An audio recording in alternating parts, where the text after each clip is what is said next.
I'm Dr. Melissa. Welcome to Everyday Rockstar Moms, where every episode I'll interview moms just like you who are rocking it in their homes, raising their children, managing their households, building their careers, working on their relationships, dealing with challenges, finding success, trying to find balance, and themselves along the way.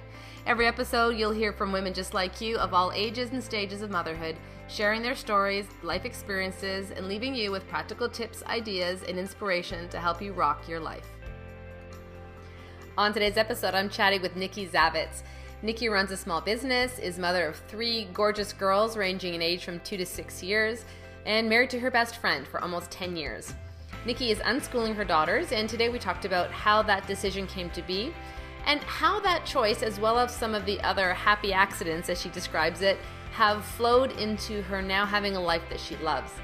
We also discuss some of the challenges she has faced as a mother, criticism about some of her parenting choices, finding acceptance and confidence as a mother, what inspires her every day, and the work that it takes to continue to find balance for everyone in their family. Nikki is a warm soul who has deliberately, consciously created a lovely life for herself and her family. I learned a few things. I hope you do too. Take a listen. Hi, Nikki. Welcome to the show. Hi, Melissa. Thanks. It's great to have you here today. I've been wanting to chat with you on a number of topics for quite some time. I've known you through our community, and I'm curious about, as an educator, some of the decisions you've made for your girls in the educational department. Mm-hmm. But before we get into some of that, why don't you just tell our listeners a little bit about you, where you're at right now with regards to your family life and what's going on in your world? Yeah, sure.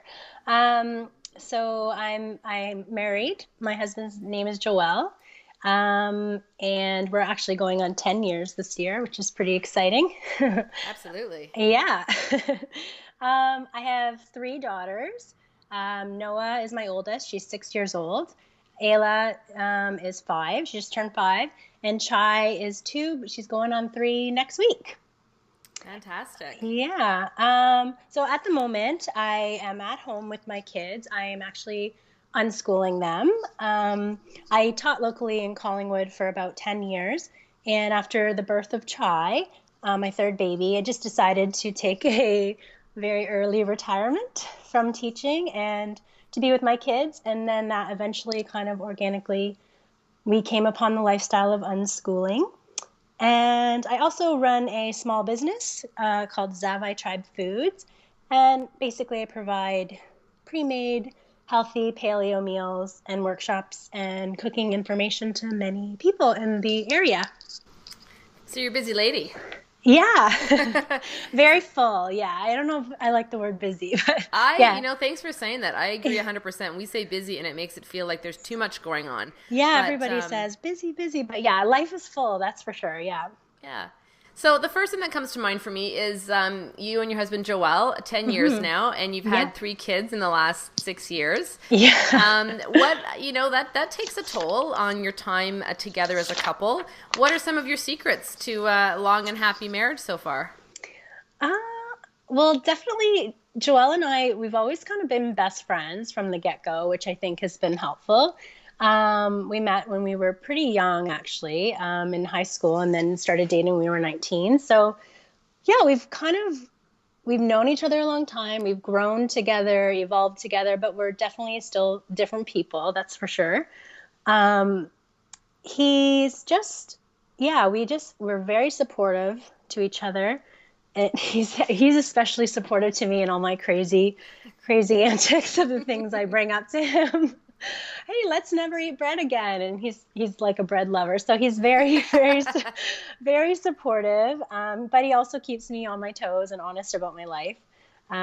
We definitely learn from each other a lot. He's taught me so much about communication and emotional intelligence and unconditional love and vice versa. Like we're kind of each other's teachers. I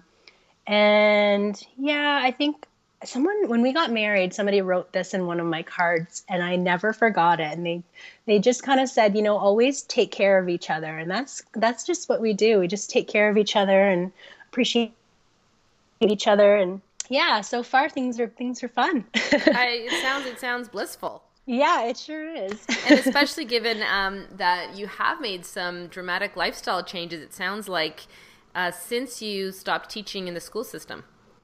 Yes. Yeah. Yeah. What That was prompted a that big, decision?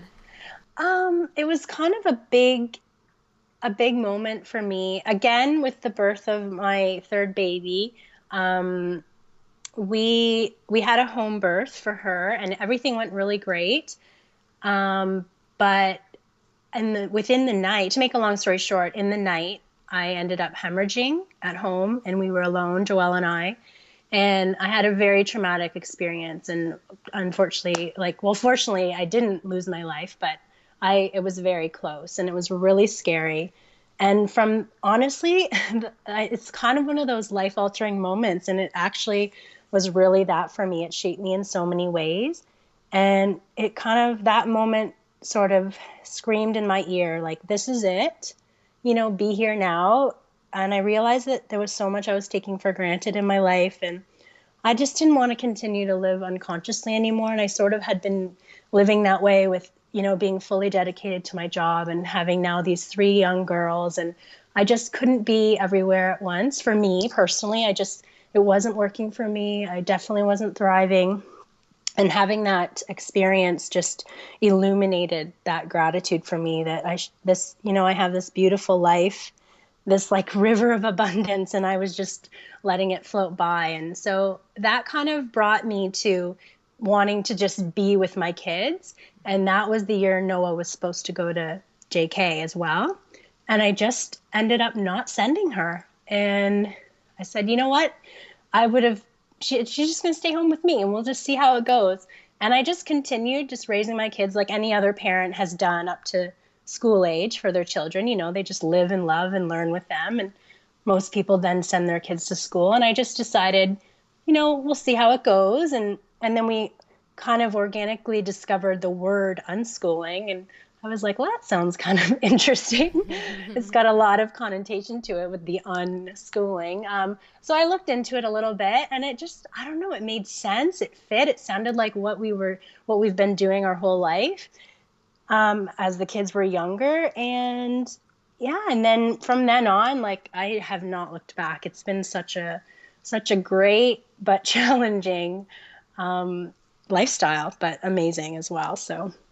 Oh, thanks for sharing that story. It sounds like after Chai was born, it was a really defining moment in your life. For sure. Like 3 kids alone is pretty intense. And then having a hard recovery after the birth, emotionally and physically. That just put things in perspective for me, and in a good way, I think, for sure. It was scary, but it was definitely, in the end, I kind of think I needed that. Yeah, and you mentioned something that I think a lot of moms struggle with, and that's trying to be great at everything, and I know how much you loved teaching, I mean, that was evident in your popularity at the school and, your enthusiasm when you were there. So was that, I mean, it sounds like it just evolved for you, but it wasn't a difficult decision to step aside from that career drive part of your life into the mothering?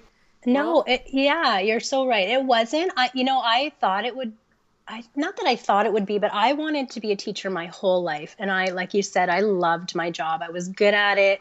I took pride in it. I was a very confident teacher. I thought I would do it for the rest of my life.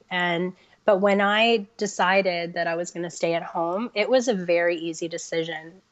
Like, meaning I had no doubt or regrets. It was challenging the sense of acceptance among some family members and community and stuff. But yeah, no regrets. I definitely know that it was the right decision and the right path for our family personally.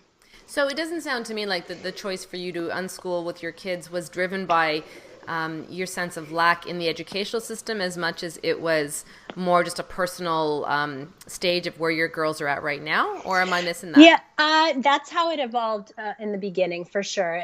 Now that I've been unschooling, I had never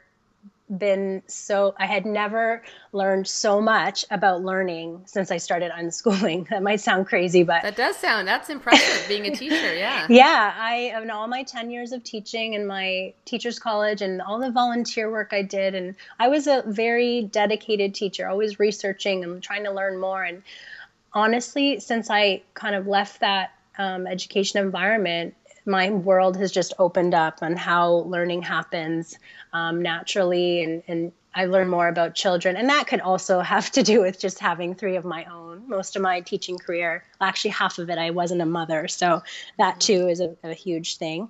But yeah, I've definitely learned a lot and had a big change in perspective on the education system since I've been unschooling. But it wasn't necessarily the main reason I had stopped. There were maybe some snippets of stuff that didn't sit right with me, or that were hard for me.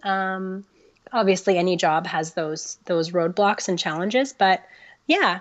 Do you think it'll change as your girls get older? I mean, now as you said, they're 6, 5, and 2. When they hit further on in their elementary years and then into high school, do you think this will continue? It's so hard to say, right? I would never have guessed that I would be unschooling now if you would have asked me 4 years ago. So it's really hard to predict what we will evolve into or what the girls will want to do. It's mainly up to them.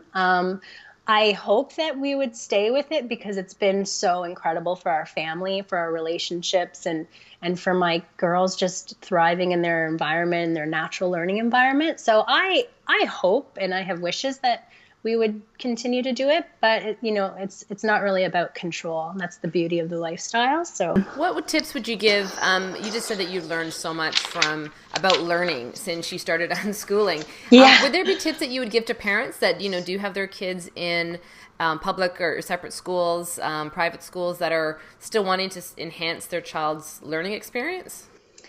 Yeah, well, I think that when I was teaching in the system, I was so caught up in, the curriculum, the expectations and the plans we had and like I was saying, the control of the environment, when really that has nothing to do with learning. And I think people get really caught up, especially with the marking and the testing and the evaluations. That can be really scary for parents.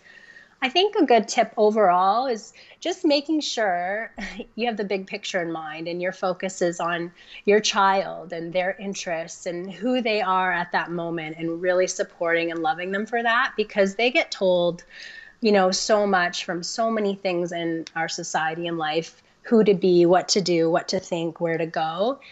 And I think it's really challenging for kids to develop into their own with those sorts of constraints on them. So having a parent be their ally rather than their teacher, their coach, or their controlling, rule setter. I think it's priceless to actually have that relationship with your child, and school can make that challenging. Mm-hmm. I think it's doable still, but it takes a lot of work from a parent and, a lot of presence, a lot of involvement, but also involvement that you're not in control, if that makes any sense. Yeah, it sounds to me like, you're getting still a lot of fulfillment from being a teacher. You talked about wanting to be a teacher for as long as you can remember. So you're still teaching actively, every day with your girls. Mm-hmm. But now you've also started another business. So tell us a little bit about how that evolved.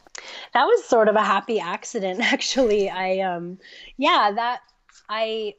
kind of came out of a passion and interest of mine in the paleo lifestyle and just overall holistic, healthy eating.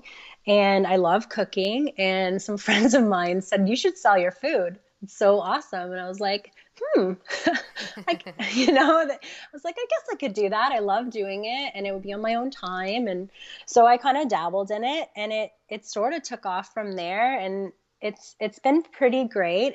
It's still challenging though, because I had to be careful that it didn't just replace my teaching job, because my priority was, supporting my kids through this unschooling lifestyle. So I think that has been a challenge for sure, just keeping it balanced. But yeah, it's been great. And I love that it came out of a passion and an interest. And that's kind of the basis of the unschooling lifestyle. You follow your passions and interests and see what you can do with them. So it's a pretty good life recipe. Yeah, it sure is. So maybe you can take us through practically, like what a day or a week looks like then for you. How do you balance homeschooling, your girls, your relationship, and cooking food?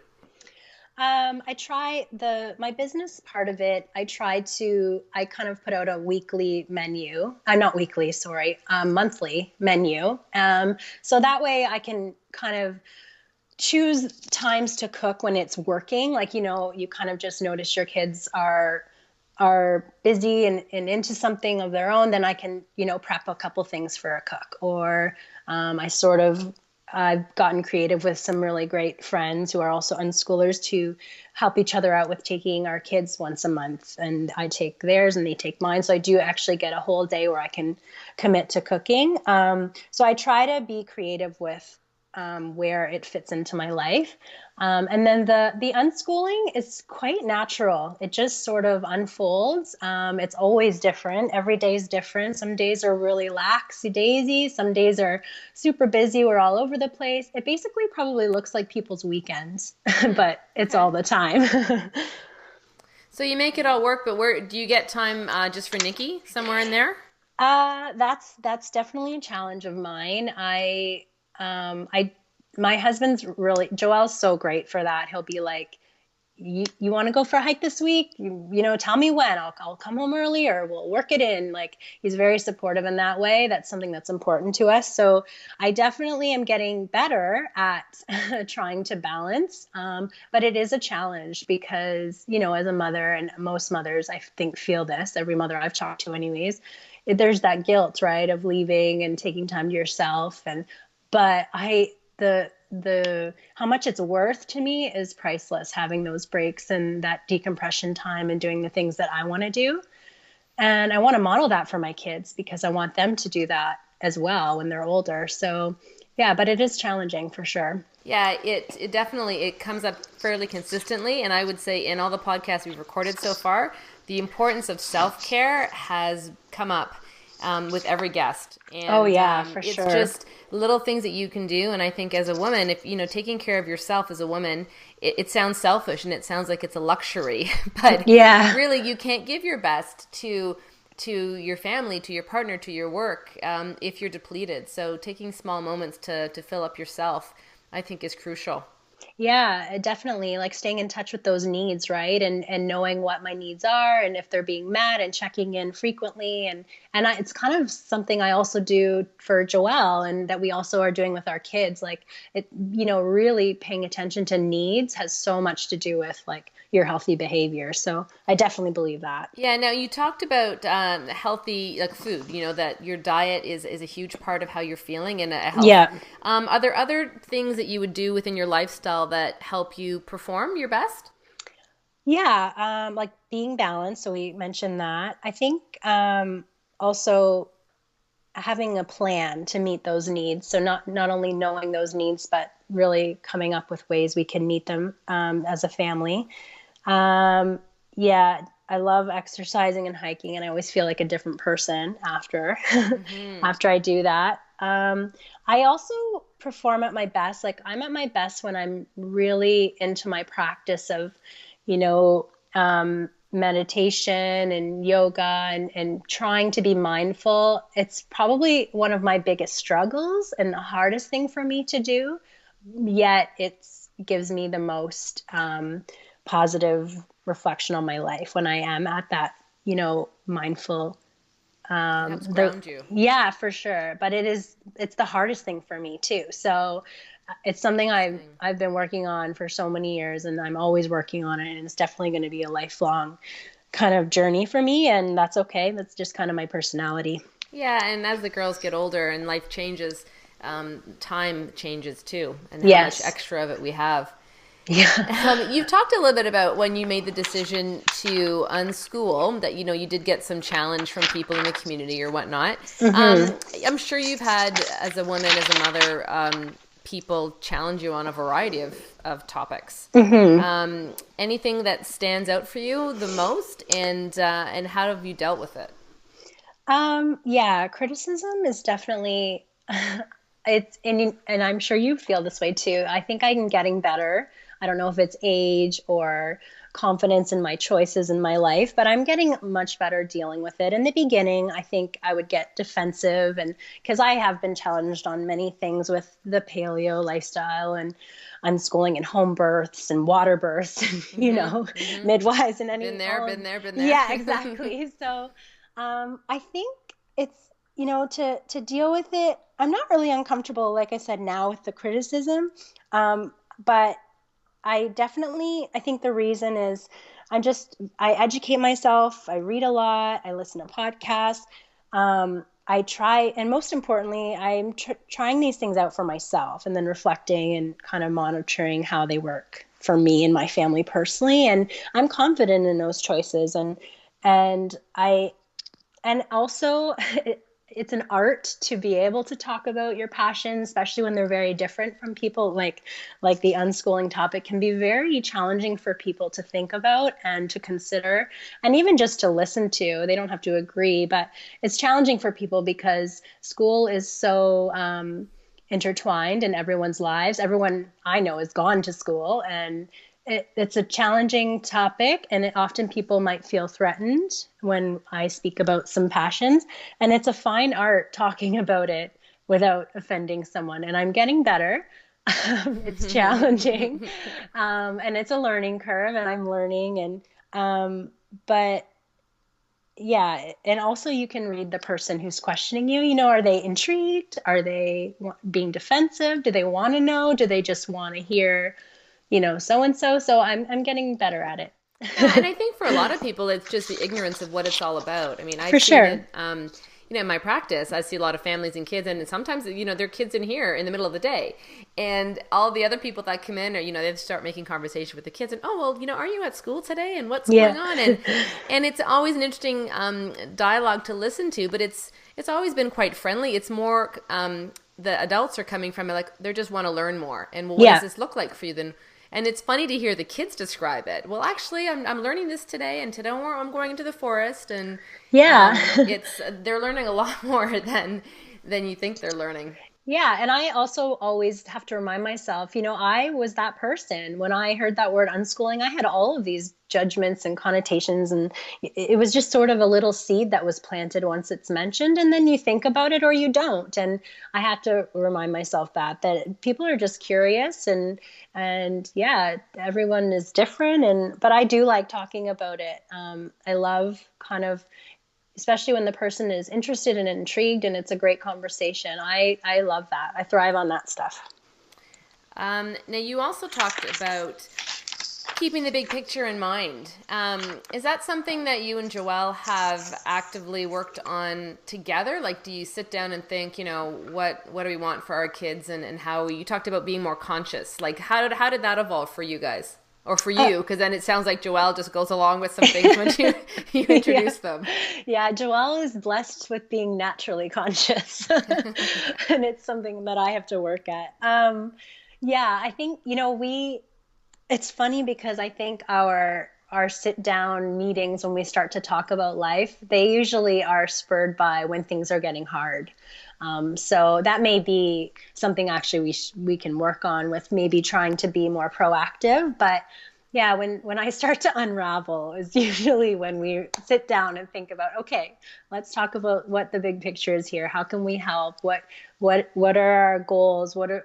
Let's look at the kids closely. Are they thriving? Is everything okay? What's the real problem? And so, yeah, we try to keep the big picture in mind, but it's so easy to get clouded by the details and the stressors. And like, we all have a lot going on. We have full lives. Like we just moved to a house with 1 acre. So we've got more chickens, more gardens. Unschooling takes up my whole day all the time. And so, yeah, it's, there's a lot going on, but we try to stay afloat. And you check in with each other. Yeah, we definitely check in with each other a lot. That's one of our best things about our relationship, for sure. You talked about meditation and mindfulness being something that really grounds you. Do you have any inspirational quotes or sayings or thoughts? You talked about the one from your wedding that helps your relationship, about being taking good care of each other, but anything that helps you in a parenting perspective? Yeah, you know what, I read this in a book. I don't know, I should know who said it, but I have posted on my fridge. I have it posted in my bedroom. It helps me within those moments when someone's melting down or a fight is about to break out, especially with three girls. That happens a lot. Or, I have this quote, like, what does this moment require of me? And it just brings that focus down to, don't pay attention to the behavior, the screaming, the fighting, who took what toy, or all of that. It just brings the focus down to this moment and what it needs from me. So it's very mindful. It's grounding. It kind of brings me in. I definitely use that a lot. It's sort of a little mantra. Mm-hmm. I definitely have "This is it, be here now." That's posted all over my house. My house, if someone came over, if many people do come over and they're like, "This is interesting." I have signs and flow charts and posters of things that I have just accumulated from all my research and reading. But another quote that's always stuck with me, it was by Stephen Covey. He wrote The 7 Habits of Highly Effective Families. And he was talking about between stimulus and response, there's a space. And in that space lies our freedom and power to choose our response. And in our response lies our growth and our happiness. And that always kind of reminds me that I have a choice, and that choice is so key. And I have control of the way I'm going to react to certain situations, because I'm a person with big emotions. I can be pretty fiery. So I need those reminders for sure about those spaces where I have a choice. Yeah. That's good. We've talked a little bit about, how you struggle with balancing everything, between the animals, the farm, the business, your girls. Let's talk a little bit about you as a mom with 3 girls. You said things can get kind of fiery sometimes. What's been your biggest struggle as a mother? Wow, there's so many. I have to be honest with that. Well, you have 3 children. I mean, I know. a common question I get is from women that are expecting their subsequent babies is, I don't know how I'm going to love another child. One is enough, but you just do, right? And you just get into a new groove with more people around you. Yeah, for sure.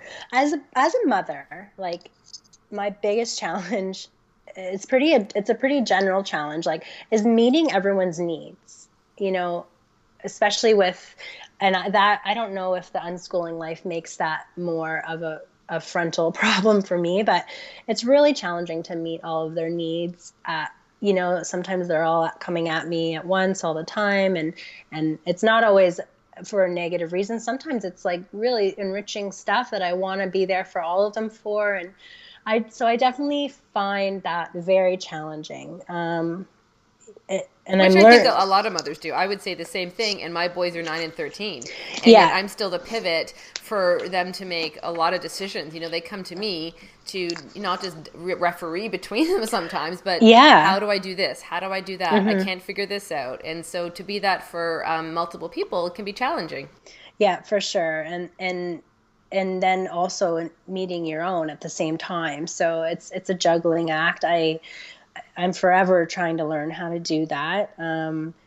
Another huge challenge of mine as a mother is just self-acceptance of sometimes not being the perfect mother that I want to be. Because, I do so much reading and almost studying, and sometimes I get really down on myself because I feel that I should be doing better. And I do think a lot of moms feel this way, that, they're failing a lot. So you certainly have those moments and days. Yeah, for sure. So self-acceptance, just accepting that I am who I am and I'm doing the best I can. That's a challenge for me, for sure. Yeah. So what brings you, when do you feel you shine the most right now? Totally, in your element, loving life, everything is going the way it should be, feeling great. I definitely shine. I'm definitely feeling in my element when I'm actually present with my kids and in the moment and having a good time with them. I also feel very in my element when I'm doing something artistic, sewing, painting, cooking, creating. I'm very creative in that sense, and I don't get enough time to do that. So when I do, it's almost like a drug for me, to be in my sewing room, and hours will just go by, and you're in that flow and you don't even know where the time went. So I get that way when I'm being artistic, for sure.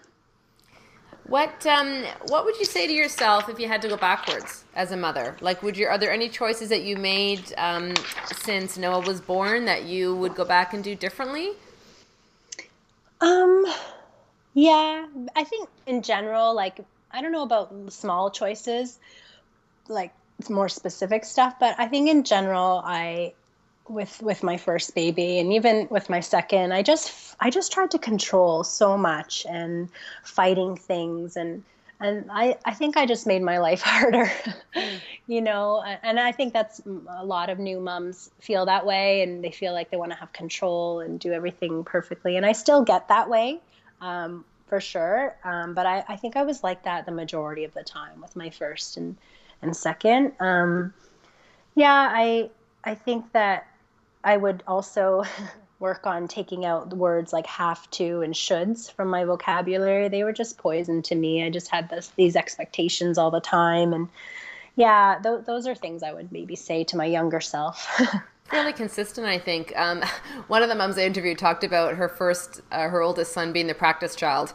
Because the one that you figure so much out about yourself with your first child, and as they grow, it's the first one that's going through, diapers and then toilet training and then schooling and then, adolescence in high school. And you don't know what you're doing until you start to have a person in your life that is going through that stage. Yeah, it's so true. And I think like my first baby was actually quite easy. Noah was a very easygoing child, which did not set me up for motherhood, because when I had my second, it was a whole different experience. And you think you know what you're doing, and then you have another child and it's like you don't know anything. So yeah, I had that experience with all three. It was like I didn't know anything with each of them. Yeah, well, they each have a different personality, right? They're so different, all three of them. I could not even imagine having three girls that are completely different. But yeah, it happened. Yeah.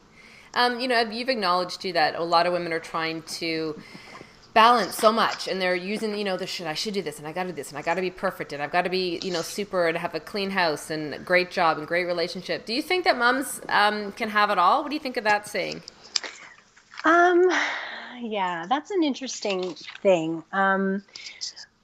That question makes me think about the idea of, that there's more to life than having everything. Like, I more think of it from that way. I felt like trying to have it all for me, and this is so personal because I think that everyone might view it differently, but for me, trying to have it all, I was sinking, and I think also we have to think about everyone's have it all in quotes is different. To me, having it all, I feel that I have it all now, with just because I'm doing everything I want to be doing, and I'm exactly where I want to be. So I do feel like I have it all. That's kind of the way I look at it. But I think if you're asking if like women can have it all, like career, family, I think everyone's different. And for me, I couldn't balance those things, or maybe I just couldn't at that time in my life. I think it depends on what you define as your all, because I would agree with you. I mean, I love everything that I've got going on in my life right now, and days are full, but I wouldn't want it any other way. Yeah. So I think if it depends on what that all, how you define that for yourself, and it sounds like you've gotten really clear about the kind of life you want to live with your girls and your husband.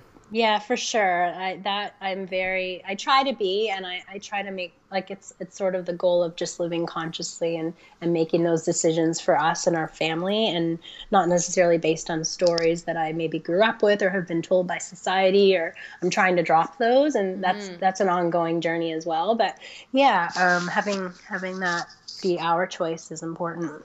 Where do you find your most support right now as a woman and as a mother? Do you have some great girlfriends that you connect with? Is it your partner? Is it, family, mentors, anyone like that in your life?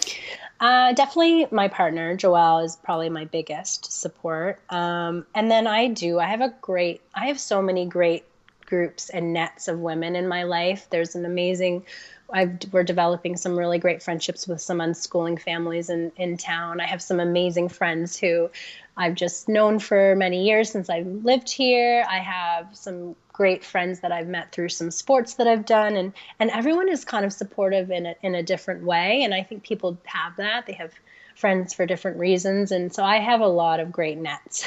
Yeah, I couldn't agree with you more that as a woman or as a man, it's important to have people that support you and don't share more toxic types of relationships. For sure. But they don't have to fit the same blocks all the time. Some girlfriends might be the ones that you really talk to about relationship stuff, or when you're walking, career stuff, or maybe you have a friend that you laugh a lot with, but maybe your parenting styles are different. And I don't think we have to be matched up on every level with every person in our lives. Yeah, I agree, for sure.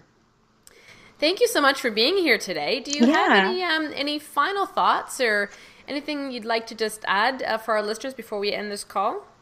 I think just, I think for me, I just look at my own life and I look at, the contentment and the happiness that I've cultivated. And it just inspires me to continue to do that because it served me well.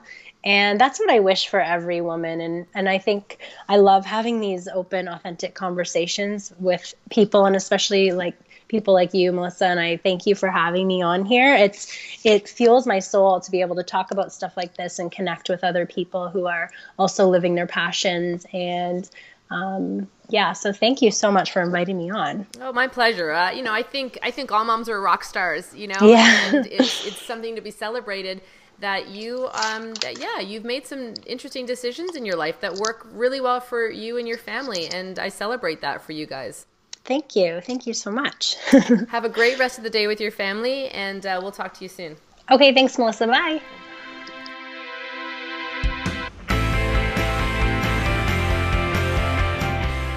There you have it. A great story today from a mom who rocks. I hope you enjoyed today's show.